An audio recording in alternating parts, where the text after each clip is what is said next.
हाय friends, good morning. मी इकडे ना सकाळी ना लवकर उठल्यानंतर ना इकडे गरम पाणी प्यायला घेतलं होतं. म्हणलं गरम पाणी प्यावं आणि थोडासा मध पण होता. म्हणलं चला त्याचा काहीतरी उपयोग तर झाला पाहिजे, म्हणून मी गरम पाणी मध टाकला आणि प्यायला घेतला.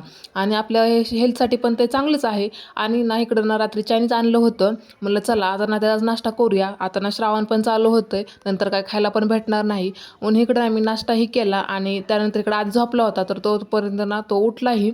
आणि ना तो पण ना उठल्याबरोबर ना तो खायला लागला. त्याला ना दुसरं काय खा म्हणतो ना तर त्याच्या मागं लागावं लागतं आणि तो खात पण नाही. आणि हे मात्र ना त्याला अजिबात सांगावं लागत नाही. तो ना इकडं ना तो खात बसतो. आणि हे बघा, मला पण चारतो आणि स्वतः पण खातो. हा ना असा आहे. त्यानंतर ना त्याचं ना पटकन मी आंघोळी घातली, सगळं आवरलं. आणि इकडं ना आज लॅपटॉप घरी होता, मला तो तेच बघत बसला. आज मोबाईलही घेतला नाही. आणि म्हटलं चला तो बघतो बसलाय ना तोपर्यंत आपण आपली कामं करून घ्यावीत, म्हणून मी इकडं ना तोपर्यंत कपडे धुवून घेतली. आणि ना पाऊस पण सारखा येतोय ना, त्यामुळे कपडे पण वाळत नाहीत. त्यामुळे म्हटलं अगोदर ना आपण कपडेच धुवून घ्यावी ती. मग तिकडं कपडेही वाळत टाकली आणि इकडं ना भांडी पण घासून घेतली. त्याचा खेळ चालला होता तोपर्यंत ना आपली ना कामं ना आता सगळी ना पटपट आवरूनच घ्यावी ती म्हटलं. नाही तर तो ना काहीच करून देत नाही ना. आजकाल ना तो जास्त चिडचिड करतो, खूपच जास्त रडतो. पण आज जरा तो शांत पण होता.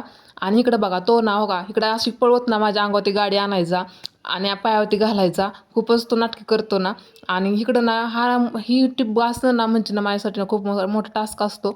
मला ना खूप कंटाळा येतो, पण घासण्याशिवाय पर्याय नाही, कारण त्यातलं पाणी पिलं चांगलंच असतं. आणि माझ्या चॅनलला सबस्क्राईब केलं नसेल तर सबस्क्राईब करा, म्हणजे माझे पुढचे व्हिडिओ पण तुम्हाला बघायला भेटतील. चला बाय.